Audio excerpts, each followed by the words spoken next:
Hello my friends, welcome to my channel.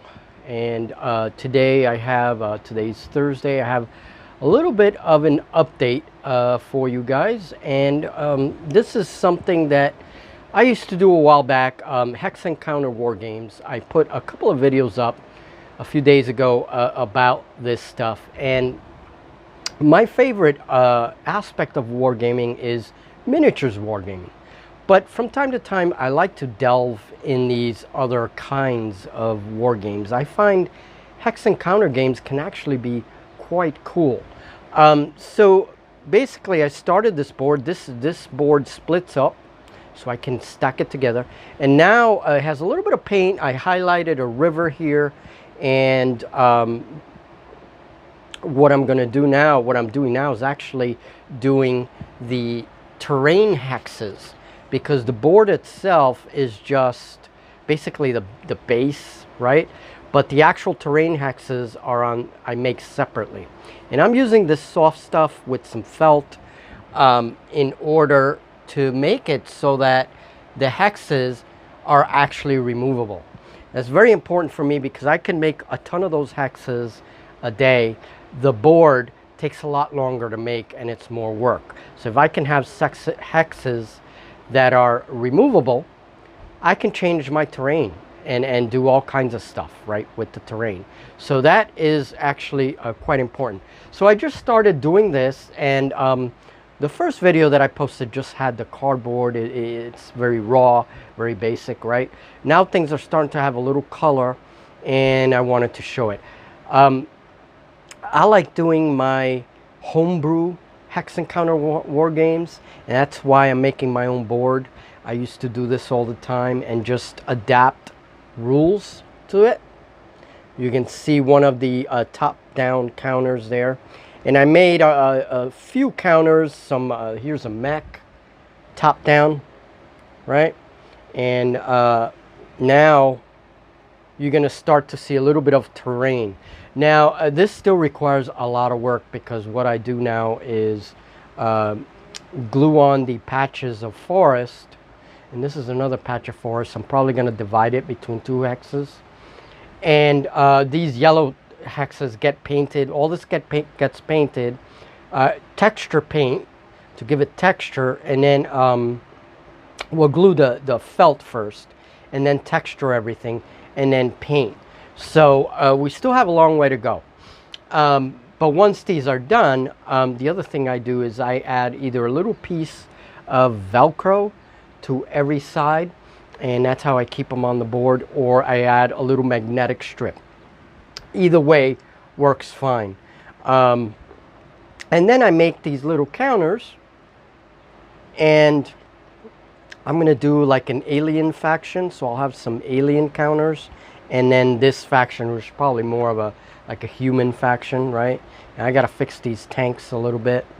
But I'm going to be making some different styles. And I got to add a couple of things to these little tanks. And these are, I still have to add the tracks on this one. You'll be able to see some of the tracks, right? And again, these are top downs. So all the detail is up on top. And so I still have a little bit of work to do, and this is something that it's not a focus of the studio. It's something I'm doing little by little on the side. And Julie and I eventually will probably have a couple of Hex Encounter war games later on, right? And just bring something a little different to the channel. So that's about it. So that is my update. I wanted to show how far I got with the board. I usually like to show progress on all my projects when I put them on the channel, just so people can see them progressing as I go. All these hexes will have different environments on them as well, so it's not just going to be forest. And then there's a little piece of land there that I'm gonna have. And, the next thing is I'll add some city hexes somewhere, so there could be some objectives. Also artillery pieces, maybe artillery. They would most likely be like the counters over there, maybe some bunkers or bases, whatever it is. Those would go somewhere. And one player could be the aggressor, one player is the defender, etc. So there will be objectives on the board. Okay, and now that I updated on the hex board, let's update on that cannon, that artillery piece that I made. So when you guys last saw this, this was all clear plastic and all this stuff. Now I'm going to start to do some highlights. I'm going to start to weather a little bit. And this is an artillery piece that I made, and it still moves. Okay, moves up and down and also all around. And I'm going to be working on the base, do some scenic stuff, put some shells here, right? Maybe some empty shells or something. And here are the shells. This is completely handmade, the shells, everything. Here are the clothespins that serve as the tripod. And this, if you haven't seen my video, I'm going to put it in the description of this update. This was the guts of a spray bottle.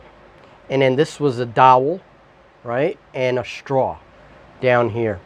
Okay, and you can kind of see the ribbing on the straw. I like that, so I kept that on there. I really like that. And so I made my own artillery piece, and this is going to be cool in any game. You know, we can use this maybe in Dark Age Apocalypse or any game where we can put like an artillery piece, you know. Maybe even Stargrave if it's like representing some kind of older tech, you know. Definitely has like an auto-loading system here, so it's not that old. But it does have a very World War II-ish look to it, right? So there it is. So I wanted to show that because my previous videos only showed the raw piece without any paint or anything. It was on cardboard. You don't really appreciate the terrain piece as much, you know, until you start adding all the texturing and all the stuff. So actually does look like a like an IG-88 or something from World War II. So it would be cool in a World War II game actually, although it has the auto-loading system, which is different. But anyway, all right, so those were my brief updates for today. Thank you guys. Please subscribe and like, and talk to you guys very soon.